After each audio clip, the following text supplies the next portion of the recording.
অনেকটা মুদ্রার এই পিঠ বনাম ওই পিঠ।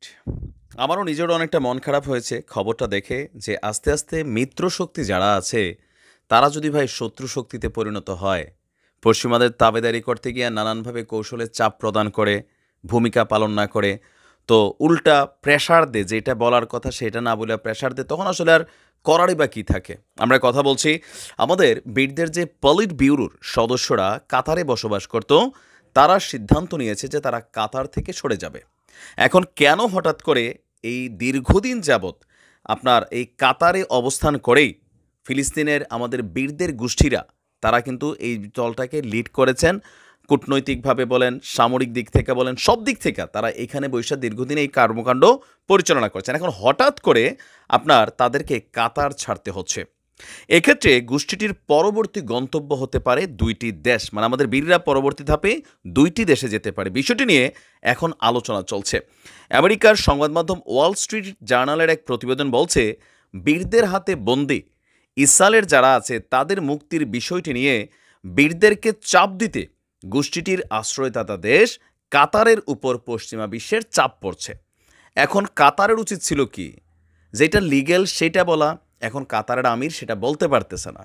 তারা বরঞ্চ পশ্চিমাদের চাপে আইসা তারা বীরদেরকে উল্টা বলতেছে যে যুদ্ধবিরতি করো, যারা বন্দি আছে তাদেরকে দিয়া দাও, ইসাল যেমনে বলে মোটামুটি এই লেভেলেই মানো, এরকম নানান আবদার বীরদের কাছে করা হচ্ছে, যেটা অনৈতিক 100%।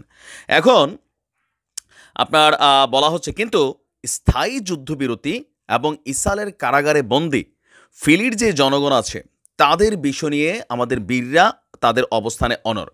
এই অবস্থাতে আপনার অনেকটা ঝামেলায় পড়ে গেছে বীররা, আর বলা হচ্ছে যে কাতার তাদেরকে প্রস্তাব দিচ্ছে এখান থেকে তাদের আস্তানা গুটিয়ে নেওয়ার জন্য। মূলত কাতারের উপর থেকে চাপ অপসারণ এবং একই সঙ্গে ইসরায়েলের সঙ্গে যুদ্ধবিরতি সহ অন্যান্য বিষয় নিয়ে চূড়ান্ত চুক্তির বিষয়ে কোনো ধরনের ছাড় না দেওয়ার অবস্থানে আছে আমাদের বীররা। আর এই কারণে কাতার থেকে সরে যাওয়ার সিদ্ধান্ত নিয়েছে তারা। আরব বিশ্বের কর্মকর্তাদের বরাত দিয়ে ওয়াল স্ট্রিট জার্নাল বলছে যে বীররা সম্প্রতি উপসাগরীয় অঞ্চলের দুটি দেশের সঙ্গে আলোচনা করছে যেন গোষ্ঠীটির শীর্ষ রাজনৈতিক নেতাদের আশ্রয় দেওয়া হয়। এই দুটি দেশের একটি হচ্ছে ওমান, অপর দেশটি কোন দেশ সেই বিষয়ে বলা হয়নি, তবে আমার ধারণা ওই দেশটা হতে পারে মালয়েশিয়া অথবা তুরস্ক। কারণ এখানে তারা গেলেই হয় না, তাদেরকে নিরাপত্তা দেওয়ার একটা বিষয় থাকে। কারণ ইসরায়েলের যে গোয়েন্দা সংস্থা আছে এরা ভাই খোলা তরবারি হাতে সারা পৃথিবীতে চৈষা বেড়ায়, কোথায় বীরদের প্রধান পলিট ব্যুরোর সদস্য আছে, নেতারা আছে, নানানভাবে কিন্তু তাদেরকে শেষ করে দিচ্ছে। আপনারা দেখছেন যুদ্ধবিরতির আলোচনায় অংশ নেওয়া এক আরব মধ্যস্থতাকারীকে উদ্ধৃত করে আমেরিকার গণমাধ্যমটি বলছে, আলোচনা এরই মধ্যে আবারও স্থগিত হয়ে গেছে। এমন কোনো লক্ষণ বা সম্ভাবনা নেই যে বীর বনাম ইসরায়েলদের মধ্যে কোনো একটা সমঝোতা হতে পারে। কারণ দুই দলের মধ্যেই অবিশ্বাস বেড়েছে। এমনকি যারা বিষয়টা নিয়ে ডিল করছে লাইক কাতার, মিশর, জর্ডান, সৌদি, তাদের প্রতিও কিন্তু বীরদের আসলে আস্থা নেই, কারণ এরা উল্টা চাপিয়ে দিচ্ছে।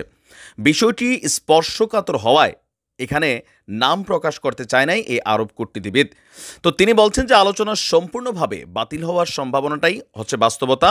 প্রতিবেদনে বলা হয়েছে বীর নেতারা পশ্চিমা বিশ্বের শর্তে যারা আটক আছে তাদেরকে মুক্তিতে যদি চুক্তির রাজি না হয় তাহলে কাতার তাদেরকে বের করে দিতে পারে, আর বীররাও সেখান থেকে বের হয়ে যাবে।